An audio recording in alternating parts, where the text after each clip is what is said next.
we're going to present for you is one that I want you to take a look at and take a listen to.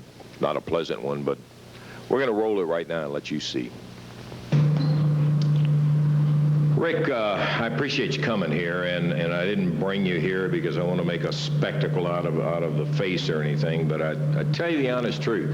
I think this proves a point that when winning and the money and all of that becomes so important that something like this can result, and you'll know what it is in just a moment, then it's time that, by golly, something is done about it. Rick, I guess if anybody that I know was in for the Tough Luck of the Year award, it's got to be Rick Gibson, because you know that I've always loved the style of you and Robert in there, and have really thought you were sitting right on top of it, ready for that Southern Tag title belts and bigger things than that. Then all of a sudden, bang, they kind of ganged up on you, and then the whole chest thing and the bruise right over the heart came. You got over that, and it was right after that they came right back, zing, through the stuff in your eyes. A heart, as a matter of fact, said it was Coca-Cola, but you know a whole lot better than that, and so do I.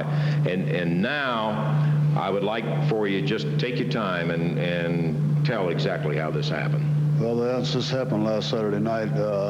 My brother and I was going over to Jonesboro, Arkansas, to wrestle, and on the way back, I dropped Robert off at his car, and I was on my way home, and somebody got behind me and was blinking their lights and so forth, and finally I found a parking place where to pull over at, and I pulled over, and I could look in my rearview mirror, and there was just one person. You were just in the car by yourself at this point. You dropped everybody off. Yeah, I had dropped everybody off there, and I could see there was one person in the car, and I thought maybe it might have been Robert. You know, it was raining that night. And so I pulled over, and I walked back to the car, and it wasn't Robert's car. And as soon as I got to the car doors, there was three people that jumped out of the car.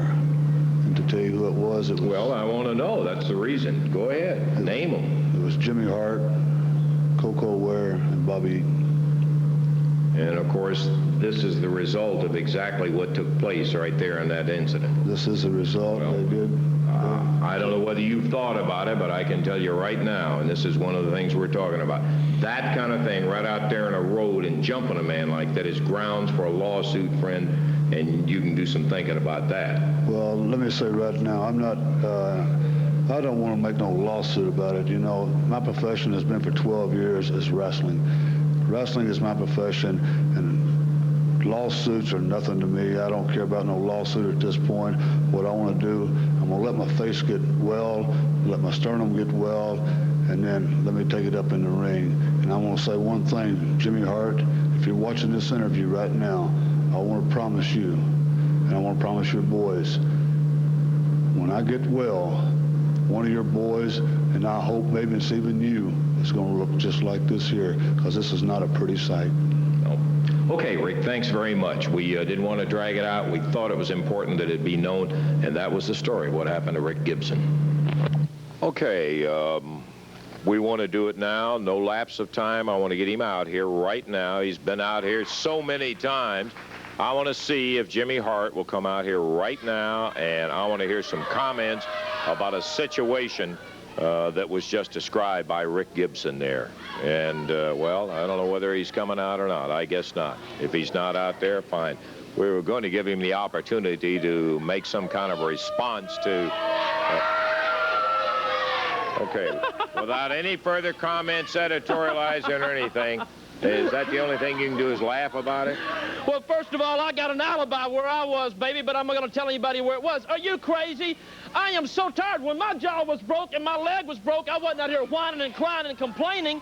You know what? You were yellow, man. That's your whole case. You've got a case of yellow-itis. That's exactly what you've got. And that's a case of what your brother's got. Why in the world would his brother leave him, man? You know what the deal is, baby? I will tell you something, brother. You want to fight Jimmy Hart? You want to get me? Well, you come in here right now, you big gutless coward. Why don't you get that little Robert Gibson out here? Robert, you want to defend your brother? Come in here and get us, brother. Come on in. Yeah, you're dressed out. Oh, I love this. So Jimmy Hart and JR, I don't know whether the promotion or Robert is interested. I'm sure interested on it. Well, you've extended it. I would love to see him come out here. Yeah, we'll find out what kind of athlete you are if Robert is interested in coming out and the promotion okays the thing. Jimmy Hart and JR in the ring. Oh, big deal. Yeah, here he is. Oh, yeah. Robert Gibson. You want him. You got on. Hart. No way. You're not going to get away with this, you yellow son of a gun. You didn't have the guts to get in there and do what you said. Eaton and Sugar come out here. They busted a board. We need some help for Robert in it. This Hart, always some kind of tricks and things like that. Now it's 4 of them beating up on 1. Robert Gibson, who answered a challenge from Jimmy Hart. Steve Kern, Stan Lane.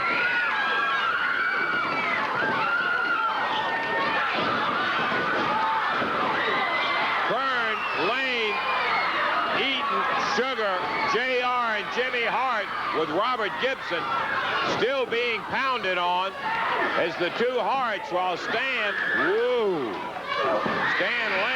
just drug Eaton. Bill Dundee! Billy! Out of the dressing room in his street clothes. Putting a pile driver on JR. Dundee again. He didn't get Jimmy Hart because he outran everybody. Here comes Bill. And there goes Hart. Running out of the ring. Dundee back up.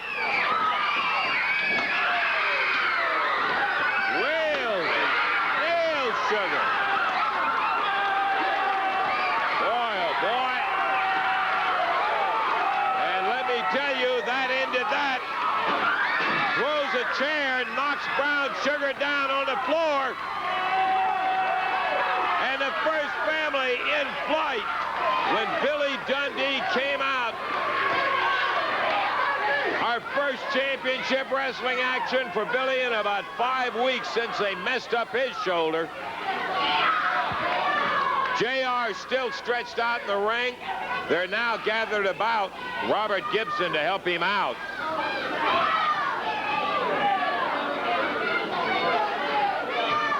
Stan Lane, Steve Kern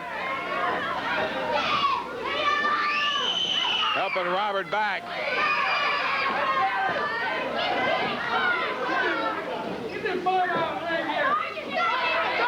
Okay, yeah, he needs some attention back there.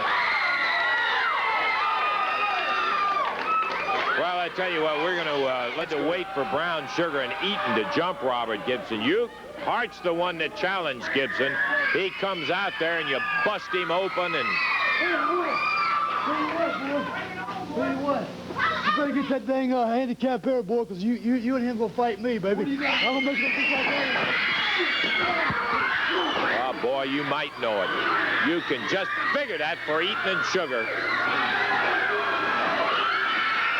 Here comes Bill Dundee, Stan Lane, and Steve Kern again. Hart, you got it. He's the first one out the door.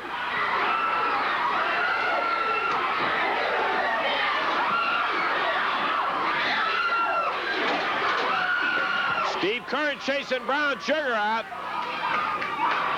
Dundee with a chair in hand as Bobby Eaton is trapped. He rushes by.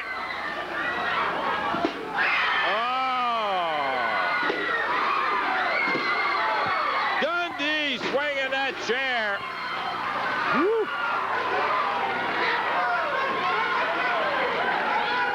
Man, I will tell you, I don't approve of it, but I'm so glad it happened. Let me tell you something, Hart. I just talked to Stan Lane. And Eddie Marlin promised me, he said, Bill, when your arm's back to normal, you got the match.